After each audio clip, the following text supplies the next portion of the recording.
J'ai mon chat qui vient me faire des mamours et puis voilà. Et la journée commence comme ça. Je fais quelques mouvements de yoga, de préférence avant le petit déjeuner. Alors ce qui fait que je prends juste un café et puis après ça quelques mouvements de yoga pendant que mon cher homme me fait griller des tartines. Je chante quand je suis de bonne humeur. Quand il me prend dans ses bras, qu'il me parle tout bas, je vois la vie en rose. Il m'a dit des mots d'amour de tous les jours, et ça me fait quelque chose. Je suis née à Alger, d'un père suisse-allemand et d'une mère française. Et c'est seulement quand j'avais 4 ans que nous sommes rentrés en Suisse et que là, à Berne, donc j'ai passé plusieurs années à en fait avoir 2 langues, on peut dire presque 2 langues maternelles. Les Capricornes dont je suis ont souvent une enfance assez malheureuse quelque part, parce que je dis souvent que ce sont des jeunes vieux et des vieux jeunes, les Capricornes. C'est-à-dire quand ils sont jeunes, ils ont une maturité qui n'est plus pas de leur âge. Et quand, au fur et à mesure qu'ils vieillissent, ils se sentent mieux dans leur peau. Laurel et Hardy, pour moi, si vous voulez, c'est l'enfance, c'est le sens de l'humour spontané de l'enfant, la rigolade.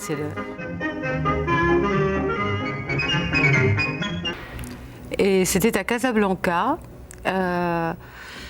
Et c'était Jeanne d'Arc. C'était Jeanne d'Arc avec Ingrid Bergman. Et j'ai pleuré toutes les larmes de mon corps. Parce qu'en plus, je ne le savais pas encore à l'époque. Et toute ma vie après l'a démontré. J'ai une sensibilisation particulière par rapport à Jeanne d'Arc. Je ne sais pas, je me sens des affinités avec... peut-être parce que je suis née le même jour qu'elle.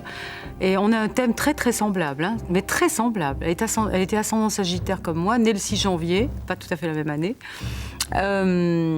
avec Mercure au même endroit, milieu du ciel au même endroit, c'est troublant. On me brûle depuis 25 ans. Vous n'avez qu'à lire la presse, on me brûle. Pas de la même façon, mais... How do you know that your voices come from God? My lords, I have answered these same questions at Poitiers. C'était un de mes premiers émois quand j'étais étudiante et que j'ai découvert Elsa Popine, qu'est-ce que j'ai pu me rire.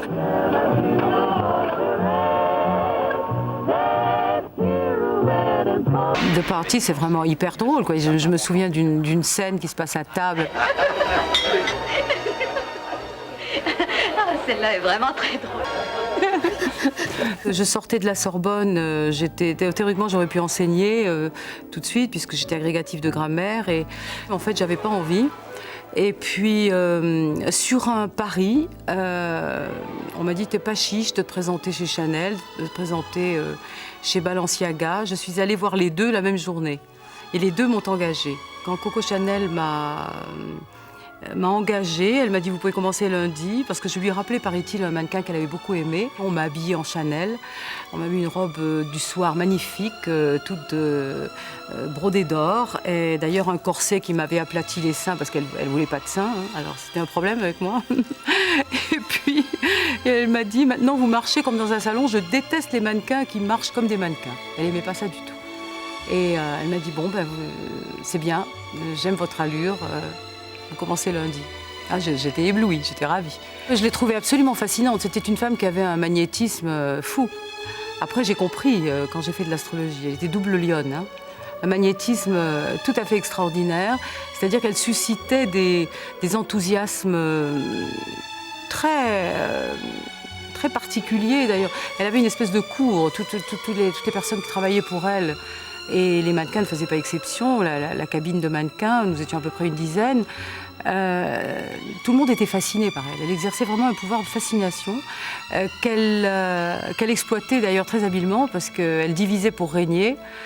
Et elle n'avait pas beaucoup de scrupules pour ça. J'étais la seule à lui répondre jusqu'au jour où elle m'a fichue à la porte comme tout le monde. Et la femme qui porte les culottes, comprenez-vous, tout ça, ça me dégoûte. Ça me dégoûte, d'abord elles ont perdu tout au monde. Elles ne sont pas heureuses, les femmes ne sont pas heureuses dans une époque comme celle-ci. Parce qu'on ne les aime pas, elles n'ont besoin que de ça. Une femme qui n'est pas aimée est une femme nulle, et puis un point c'est tout. Dans le sketch des croissants, ce qui fait rire tout le monde, c'est cette espèce de malentendu qui se perpétue. Il n'était pas taureau pour rien, c'était toujours tiré de situations extrêmement réelles, très concrètes, et il part là-dessus, et c'est absolument désopilant.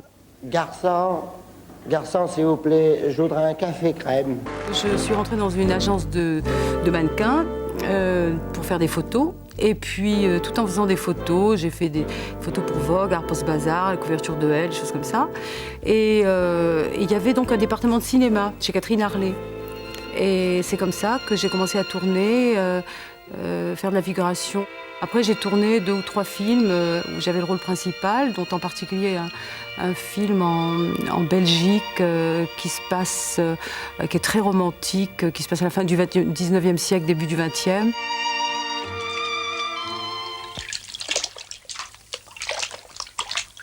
Viens, lave-moi. Je n'ai pas confiance en cette femme. Et en moi. Toi, c'est moi. Tu sais bien que tu peux tout me demander. Dès mon retour, je donnerai l'ordre à mon notaire de faire virer à ton compte, disons, 800 000 francs. Belge? Bien sûr, belge.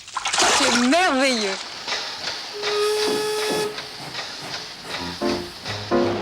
Polymagou, c'est un film qui est très intéressant sur le monde de la télévision, sur le monde du tout Paris, pour des rédactrices de mode, etc. C'est très typique de ce monde-là, qui est quand même un microcosme tout à fait particulier. Ça.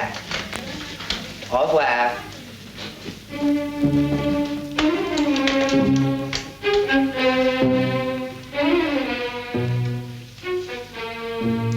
Divine, divine. Divine! Jean-Paul Belmondo est très drôle, c'est vrai, même dans la vie courante comme ça. Et ce qui m'avait frappé, c'est que vraiment, il a le comportement d'un gamin. C'est un bélier ascendant Gémeaux, toujours un peu espiègle, comme ça, toujours la parole pour rire.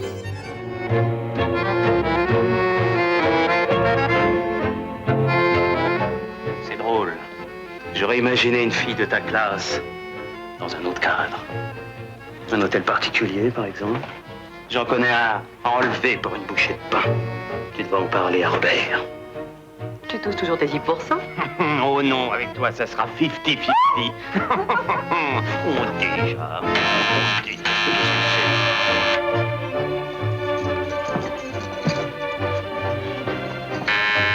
Même c'est Robert. Ciel, son mari. Ça n'a rien à voir avec Bigard, par exemple, qui me fait beaucoup rire aussi, et je ne crains pas de le dire, même si ça ne fait pas appel à la même, je dirais, à la même couche de neurones. Je suis en galère, monsieur. Hier, je suis allé en boîte. Ils avaient fait un lâcher de salope. C'était de l'élevage. Il a peur de rien, ce Bigard. Hein. L'humour diffère suivant les signes, disons. On peut dire ça. Le Scorpion a le sens de l'absurde. Le Cancer aussi, par exemple, des proches étaient Scorpions, étaient Cancer, tandis que Coluche est Scorpion, ascendant Capricorne. Raymond DeVos est Scorpion aussi. Le fou. Un jour, en pleine nuit. Ce que donne l'astrologie, c'est que ça met ces personnages exceptionnels à un niveau d'égalité, tout simplement parce qu'ils se retrouvent devant le psychologue ou devant l'astrologue comme des êtres, tout simplement, des êtres humains, avec leur fragilité. Et ça m'a été particulièrement sensible avec Fellini, par exemple, ou même avec Mitterrand. Parce que tout d'un coup, vous avez en face de vous, comme vous arrivez à lire dans un thème, vous voyez des choses que finalement personne ne sait, qu'ils essayent de cacher, et où ils sont quelque part obligés de se livrer. Quand Fellini m'a demandé de lui faire son thème à Cinecittà, on est resté 2 heures, il a interrompu le tournage des histoires extraordinaires qu'il tournait à ce moment-là. Et puis,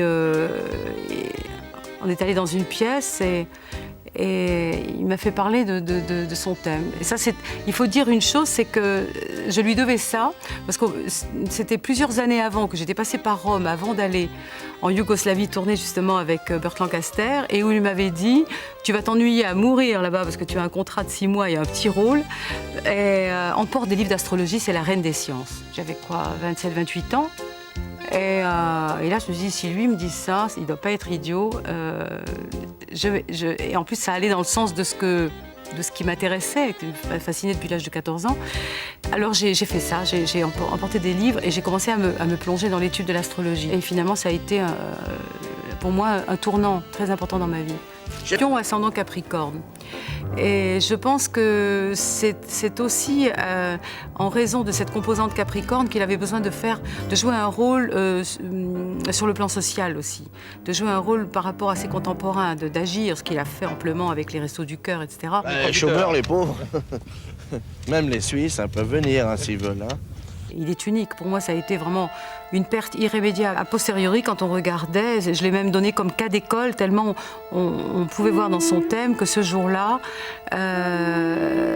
il y avait la mort par communication, par transport, et dans une situation de loisir. Et il était en vacances et il était en moto.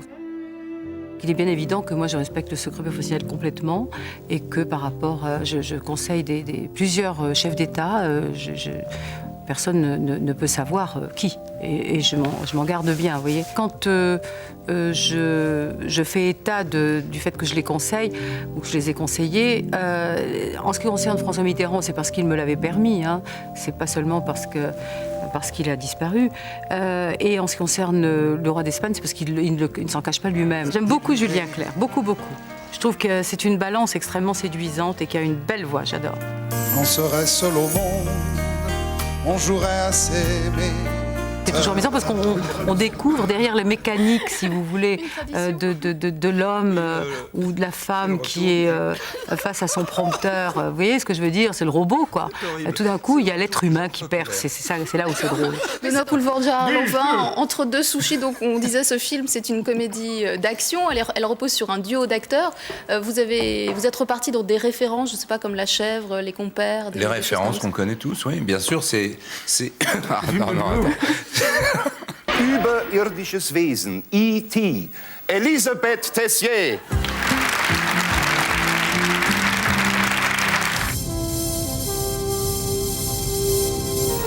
In der Stille der Natur, die sich scheinbar zurückgezogen hat, ist das neue Jahr geboren. Wir hatten beide vorgestern Geburtstag. Wo waren Sie denn? Zu Hause. Ja? Ja. Wissen Sie, dass der Ort, wo man seinen Geburtstag verbringt, sehr, sehr wichtig ist für das nächste Jahr? Aha. Ja. Ja, was soll Ich bin das ganz heißen? weit weggeflogen. Ja. Ja? Sie sind weit weggeflogen? Ja, nur für einen Tag. Mhm. Wohin? Wegen den Einflüssen. Wohin? Ja, ich bin nach Brest gegangen, weil ich nicht die Zeit hatte, nach New York zu fliegen. Ja, und jetzt glauben Sie, dass der Ort Ja, Sie ich glaube beeinflusst? es. Ich weiß es. Ja, und ich, wohin hätte ich gehen sollen? Das habe ich nicht. Ich schaue nie die Vergangenheit. Ich habe ausgerechnet, ich wo zu Sie Hause Anfang geblieben. 84 sein müssen. Anfang 84. Anfang 84, In ja. Sri Lanka müssen Sie sein. Gefällt Sri es Ihnen? Lanka? Ja. Das ist Hab ich schon gehört, ja. der optimale Ort für Sie. Je faisais cette émission Astro Show qui était tellement populaire, puisque je vous dis, ça a été vraiment le raz-de-marée fou. J'ai eu toutes les couvertures de magazines en l'espace de 15 jours après cette émission. C'était de la folie complète. Et le lendemain de la première émission, des gens sur le Marienplatz me demandaient des autographes. Le lendemain, alors que la veille, ça c'est le miracle de la télé, j'étais totalement inconnue. Et bien alors quand j'ai eu 6 mois après, il y a des livres qui sont sortis, qui étaient traduits et qui sont sortis et je les ai signés au Kaufhof, qui est donc le grand magasin là-bas comme le Grand Passage. Et alors ils ont dû amener des cordons de police, des agents à l'intérieur du magasin parce que les gens se pressaient et c'était comme des vaches devant un train parce que moi j'avais l'impression d'être une extraterrestre. C'est pas pour rien que je m'appelle E.T. J'attends de la pub qu'il y ait une bonne chute, quoi, qu'elle démontre quelque chose en un temps. Elle a d'ailleurs le devoir de démontrer quelque chose en un temps record. Wait. Quand je suis à Genève tranquille et que j'ai rien, ce qui m'arrive assez rarement, et que j'ai rien vraiment j'ai pas des journées de folie, et même à la fin d'une journée de folie, on va 2-3 fois par semaine au cinéma quand il y a des bons films, parce qu'évidemment on n'aime pas non plus aller voir n'importe quoi, mais quand il y a de bons films, 2-3 fois par semaine, ça ne me fait pas peur, on adore ça. Dans Marie à tout prix, l'histoire de ce pauvre chien, j'ai trouvé cette scène hilarante absolument.